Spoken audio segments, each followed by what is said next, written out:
Eu comecei a aprender a ter essa confiança, sabe? Um descanso na palavra de Deus. Se Deus disse, acontece.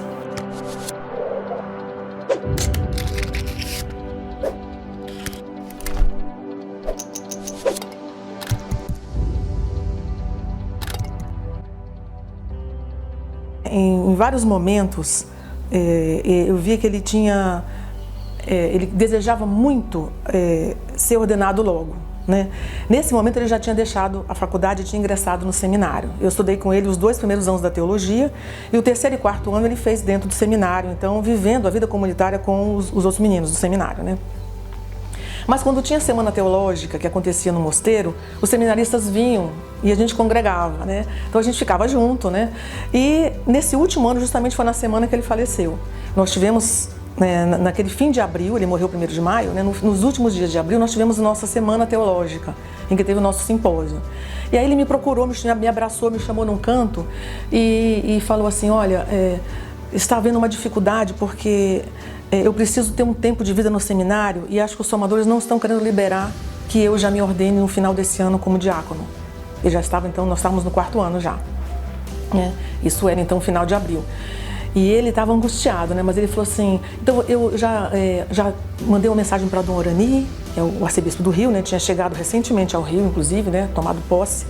E ele falou, já mandei mensagem para conversar com ele, para marcar, mas eu estou angustiado, então eu queria que você rezasse por mim, mas eu quero pedir para Deus para eu aceitar a vontade dele, né? Então nisso ele demonstrou uma, sabe, uma virtude que eu acho muito marcante nele, que mais me chamava a atenção, né? Que era uma delas, né, que era a humildade na provação. Na provação, às vezes a gente entra em desespero, você perde a fé, você esfria com Deus, busca então outros caminhos, mas ele permanecia firme, né, mesmo debaixo daquela provação.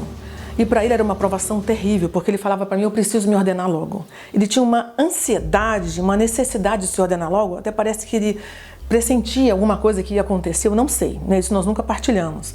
Mas ele falava, eu preciso me ordenar logo. Eu ficava pensando comigo, puxa, mas um ano a mais, um ano a menos? Né? E eu pensando, que diferença faz? Ele, não, porque eles estão querendo que eu fique 4 anos no seminário e eu estou entrando no meu 2º. Eu não vou aguentar ficar mais 2 anos sem ser ordenado, eu preciso logo pregar a palavra de Deus como padre, eu preciso ser ordenado logo. Né? Então era algo que angustiava demais o coração dele, mas ele vivia isso na submissão à vontade de Deus e à vontade dos seus superiores, que não é uma coisa muito fácil, né? Às vezes é fácil a gente falar que acolhe a vontade de Deus, assim, Deus está lá longe, mas quando vem uma pessoa representando essa vontade, uma autoridade sobre você, dizendo o que tem que acontecer e que contraria o seu desejo, é muito difícil, né? Mesmo para quem está num caminho, como ele, o caminho do sacerdócio, né? Mas ele era uma pessoa totalmente submissa. Isso é uma coisa que me impressionou muito. Foi, acho que a maior prova que ele viveu. Enquanto ele ouvia o não, né, dos formadores, aguardando uma resposta do Dom Orani. Só que aí, no dia seguinte que nós tivemos essa conversa, Deus chamou o Guido para junto dele, né? Que foi no dia seguinte, dia 1º de maio. Para ele, então, ser sacerdote lá no céu. E qual foi a última vez que você viu, que você falou com ele? Enquanto ele estava aqui? Então, foi justamente no dia 30 de abril, né? Ele morreu no dia 1º. Na hora do almoço, mais ou menos. Então, no dia 30 de abril, à tarde, nós estávamos lá no auditório do Colégio São Bento, que fica no complexo do mosteiro, que é onde acontecia esse simpósio, né? E a gente tinha se encontrado no dia anterior e nesse dia também. Eu lembro que ele me deu um abraço muito forte, né? Aquele abraço de irmão, de amigo, eu estava com saudade dele, né? E depois que ele deixou a faculdade, a gente só se encontrou 2 vezes. Uma vez foi quando o Dom Estevão morreu, né? O famoso Dom Estevão Bittencourt, os seminaristas vieram para a missa de corpo presente. E foi a primeira vez que eu o vi todo paramentado, com sobrepeliz, né? Nós ficamos juntos um pouco ali na sacristia, né? Eu consegui, não sacristia, mas no acesso ali fora, onde estavam todos os seminaristas. E 1 ano depois eu encontrei com ele, né? Foi nessa ocasião. Né? Então foi esse momento em que eu já partilhei aqui agora há pouco, que ele partilhou comigo as suas angústias, né? E eu recebi a notícia no pensionato onde eu morava, né? Um monge me ligou em casa, né? A pedido do Dom Roberto, para me avisar. Era 8 horas da noite quando eu soube que ele tinha falecido ali na praia, no Recreio dos Bandeirantes, né? Mas foi esse contato, né, de um pedido dele, um pedido de oração, né? E ele um pouco de angústia por esse desejo. Agora, uma coisa que ele falava sempre para mim, que ele não tinha medo de morrer. E que ele amava muito a praia, o surf, né? Porque o mar para ele era um lugar de encontro com Deus. Às vezes a gente ouve falar dele, fala assim, olha, o santo surfista, né? Porque tinha amizade, ele converteu muitos e muitos colegas lá do surf. Mas a característica marcante dele era ser um apóstolo da palavra e da paz, porque ele ministrava a paz onde ele ia, ele levava a paz de Jesus onde ele ia e ministrava a palavra de Deus, né? Mas era o esporte que ele amava, né? Ele gostava de outros também, mas o surf, porque no mar ele encontrava muito com Deus, né? E ele falava, se pudesse eu queria morrer no mar, né? E eu não tenho medo quando chegar esse dia.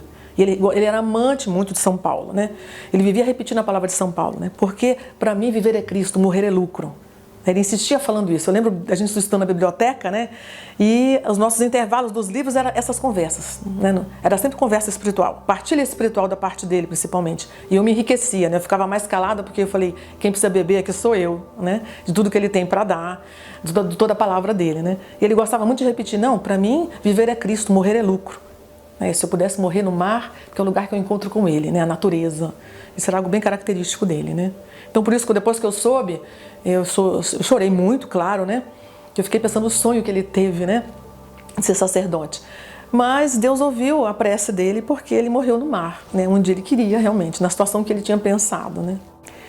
Bom, tinha uma frase que ele gostava sempre de repetir, era: todas as nossas ações devem visar o amor de Deus. E era assim que ele vivia, né?